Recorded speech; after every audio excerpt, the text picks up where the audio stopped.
Buenas tardes, señorita Eli. Buenas tardes. Bienvenida. Este es el viaje sobre la ínsula. Muchas gracias. Ticket. Me presento, soy el capitán Sebastián Parra. Gracias. Qué bien. Muchas gracias. Bienvenida. Póngase cómodo.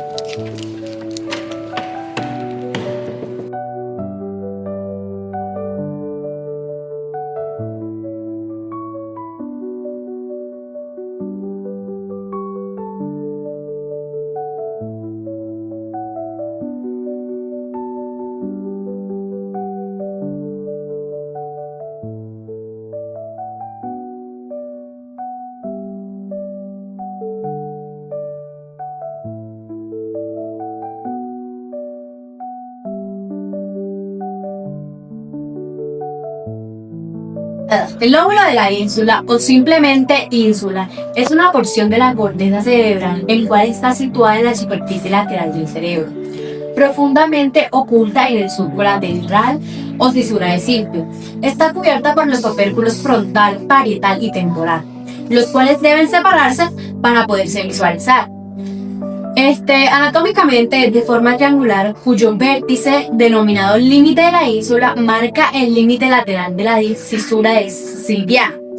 Se encuentra delimitada por tres surcos: el surco superior bajo el opérculo frontoparietal, el inferior bajo el opérculo temporal y el anterior bajo el opérculo orbitofrontal. La ínsula se divide en dos porciones: anterior, compuesta por los giros cortos, anterior, medio y posterior, y una porción posterior formada por los giros largos, anterior y posterior. En conjunto, este lóbulo establece conexiones con las regiones frontales, temporales y parietales. Gracias. La ínsula abarca principalmente las áreas de Brodmann 13, 14, 15, 16 y 52, dependiendo del mapa anatómico consultado. Estas áreas implican funciones viscerales, sensoriales, motoras y emocionales, actuando como un puente entre el sistema límbico y el neocórtex.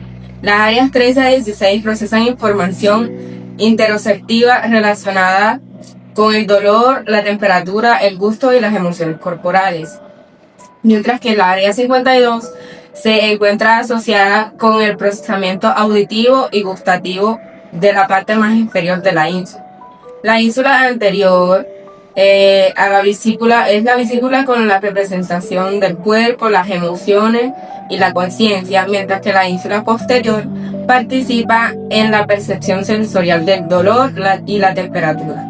Según diversas investigaciones, la ínsula forma parte del sistema paralímbico, conectado al aleocórtex, que es el sistema límbico, con el neocórtex, lo que explica su papel fundamental en funciones motoras, somatosensoriales, gustativas y viscerales y en lengua. La ínsula es una estructura cerebral que está ubicada en el surco lateral del cerebro, o también conocida fisura de Silvio. Esta no es una estructura que sea visible, no es algo como externo, sino también que es algo más interno y está cubierta por los opérculos temporal, parietal y frontal. Estos opérculos cumplen con una función de tapa protectora. La ínsula se divide en dos regiones importantes, que son una anterior y una posterior. Estas están divididas por el surco central, que hace que estas se separen por medio de lo que son hendiduras. Las regiones, la anterior es aquella que se divide en giros cortos. Tenemos giro corto anterior, giro corto medio, giro corto posterior, giro accesorio y giro transverso. Estos son los que integran emociones y la percepción del cuerpo. También tenemos la región posterior. Esta se divide en dos giros, que son giros largos. Giro largo anterior y giro largo posterior.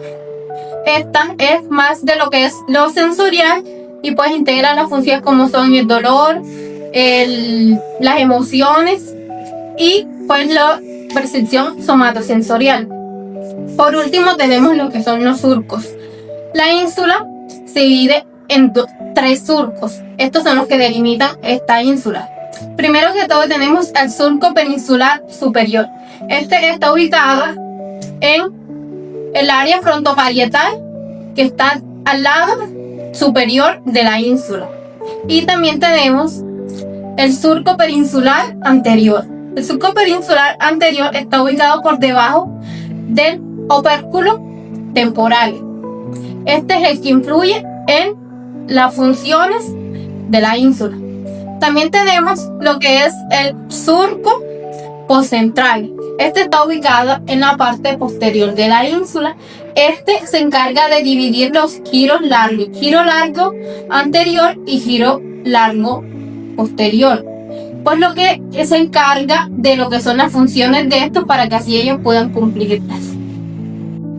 Yo les voy a hablar de las cortezas asociadas a la ínsula. En primer lugar tenemos a la corteza prefrontal medial, que es fundamental porque integra lo que sentimos con lo que pensamos, permitiéndonos no tomar decisiones y planificar acciones. Recibe información de la ínsula sobre el estado de nuestro cuerpo y nuestras emociones.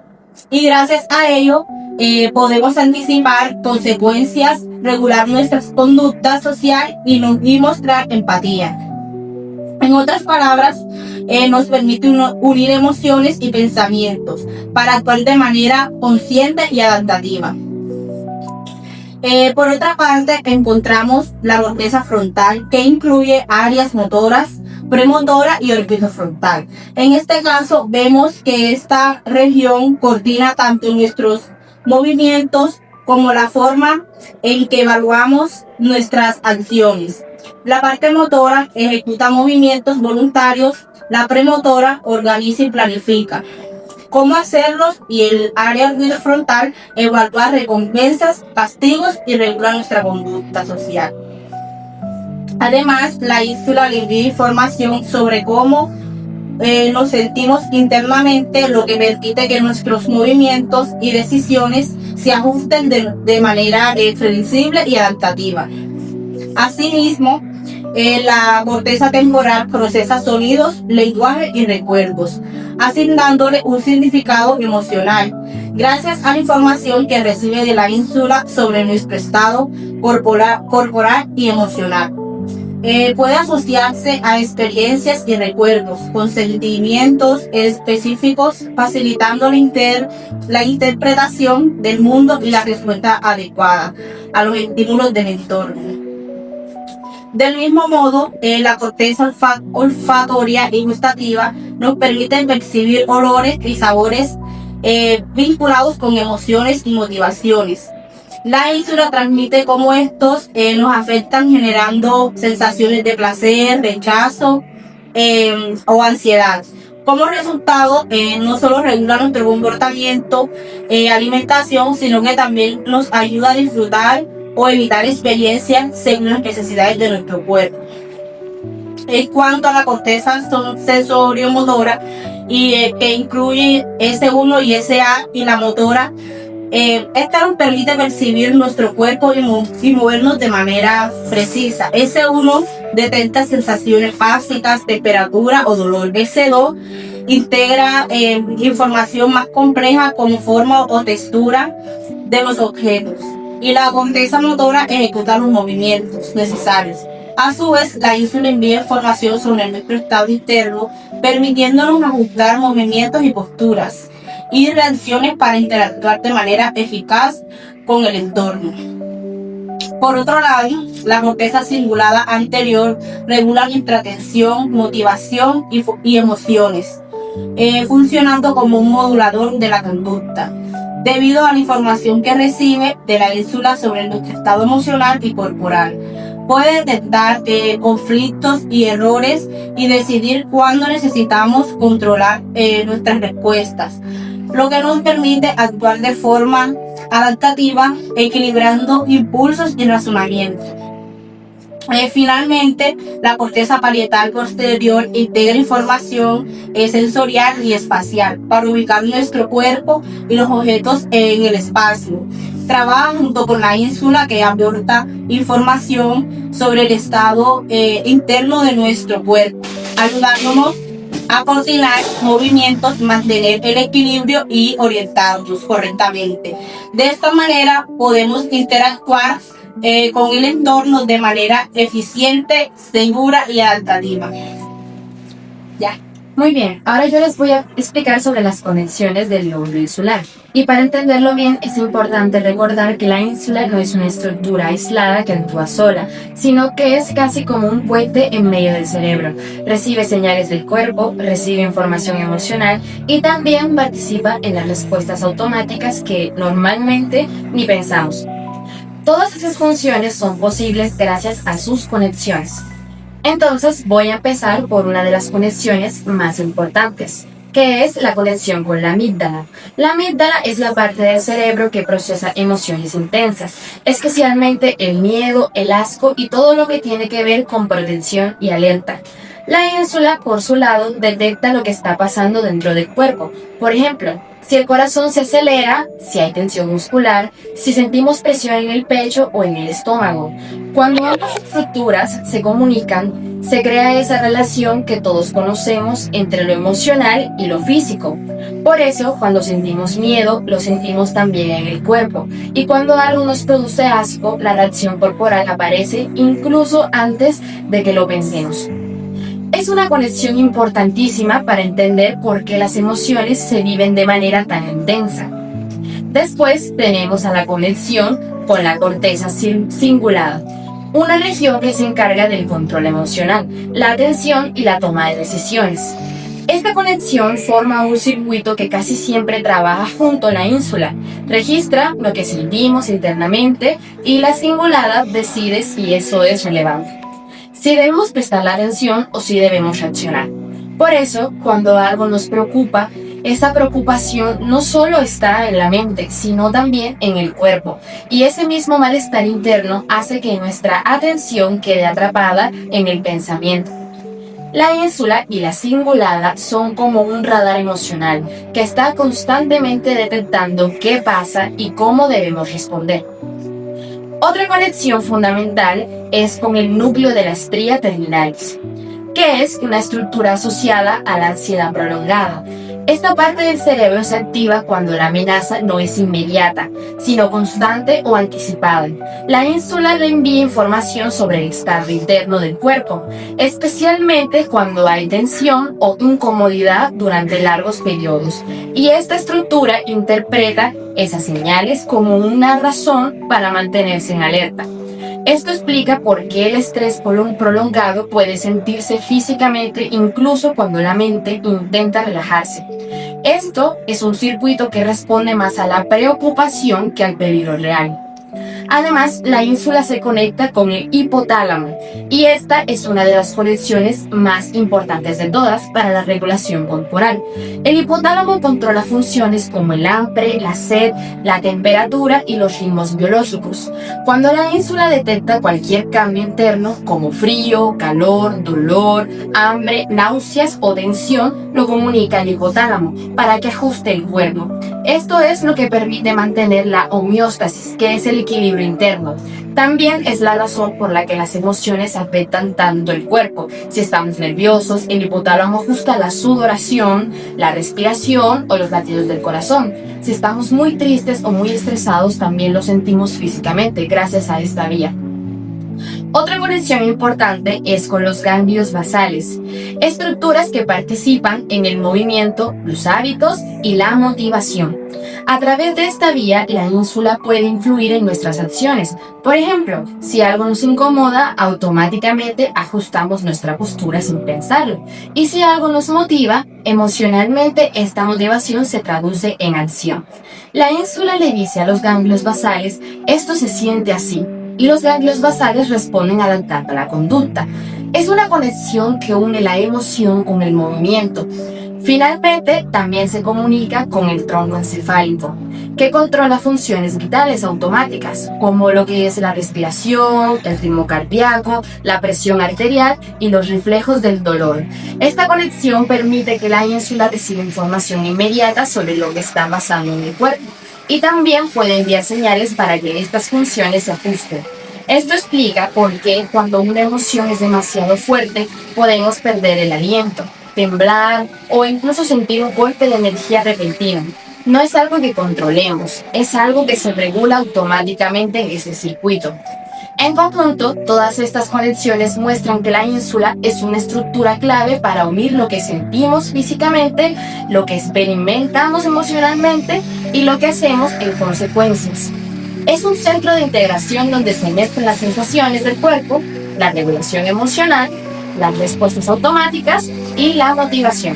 Por eso se dice que la ínsula es una estructura tan completa, porque sus conexiones afectan casi todo lo que experimentamos internamente y externamente. Esta actividad es sobre el stand número 1.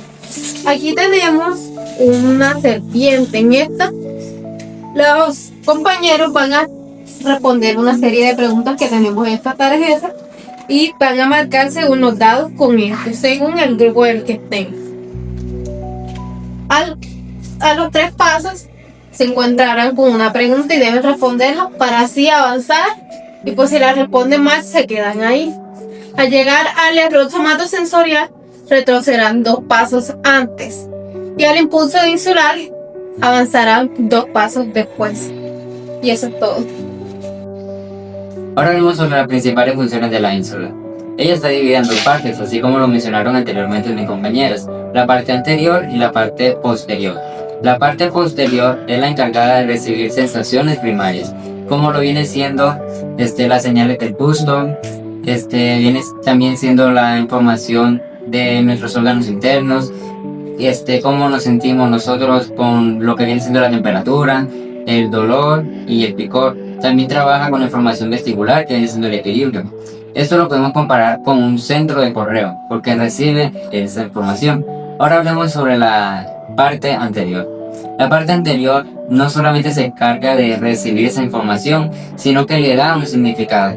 Ejemplo, si una persona está corriendo, trotando, esa persona se va a agitar y su cuerpo empezará a sentirse agitado, su corazón latirá más fuerte y la ínsula es la que se encargará de decir: me siento agitado, pero claro, mi corazón está acelerado porque estoy trotando.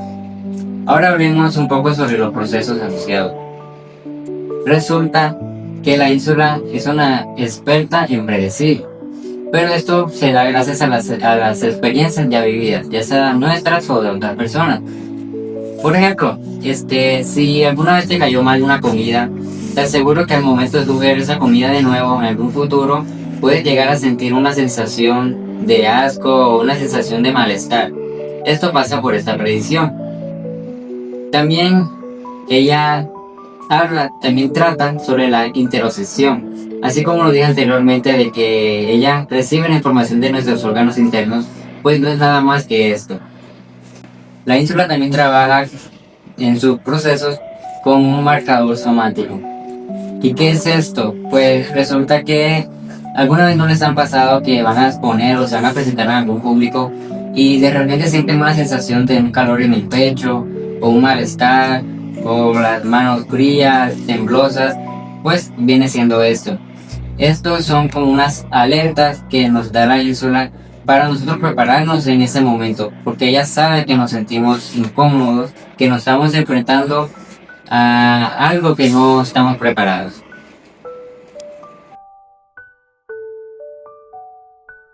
Hablemos de otra actividad.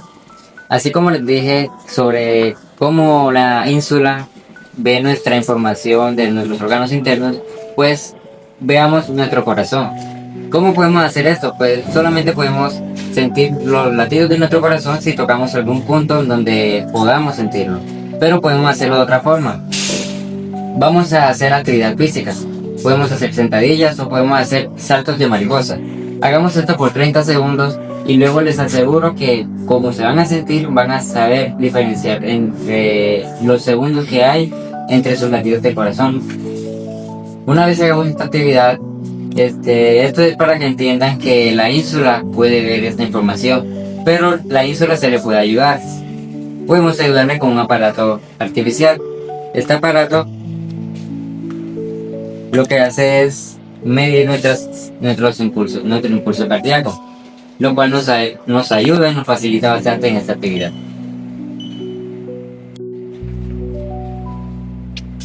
Hola compañeros, yo les vengo a hablar sobre las alteraciones que podemos encontrar en la ínsula. Primero que nada quiero decirles que la ínsula no tiene ni una alteración o enfermedad que predomine, como por ejemplo para el lóbulo temporal es la afasia.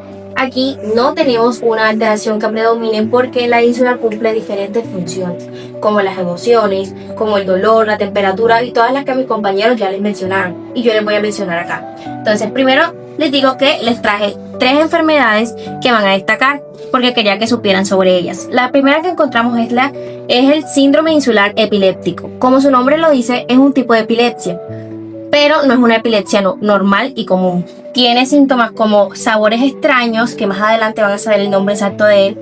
Sabores extraños que sentimos como el amargo, un sabor a metálico o a ácido también.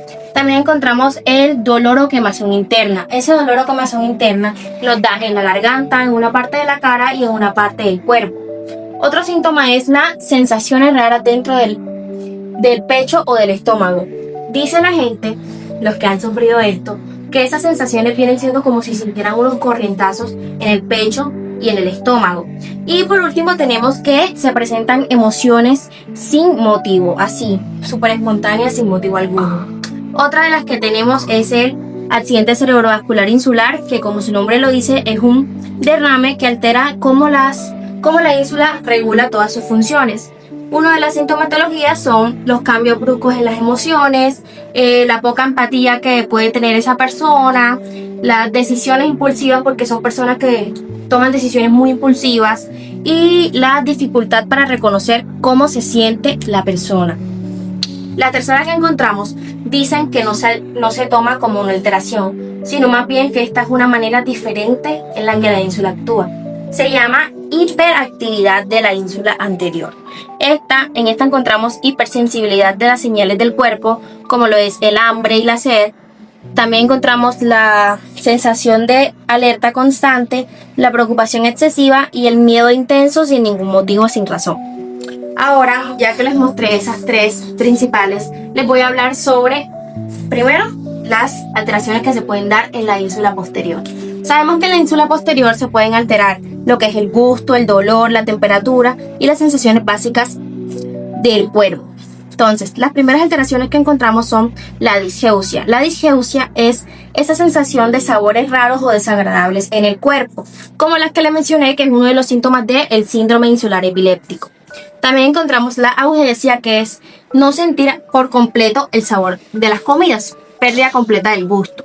Luego también encontramos un dolor exagerado o un dolor reducido, cuando una persona siente o mucho dolor ante algo o nada de dolor ante algo, que pues es preocupante porque si tiene un motivo por qué sentir dolor y no lo siente, esta es una de las alteraciones. También encontramos el no saber si algo está frío o caliente, las partes del cuerpo que no son mías, porque hay personas que sienten que hay partes de su cuerpo que no son de ellos. Esto también es uno de los síntomas de aquí.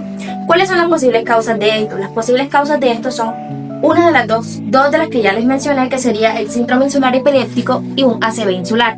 También serían los tumores, los traumas y la degeneración cerebral. Ahora paso a hablarles sobre las alteraciones de la ínsula anterior.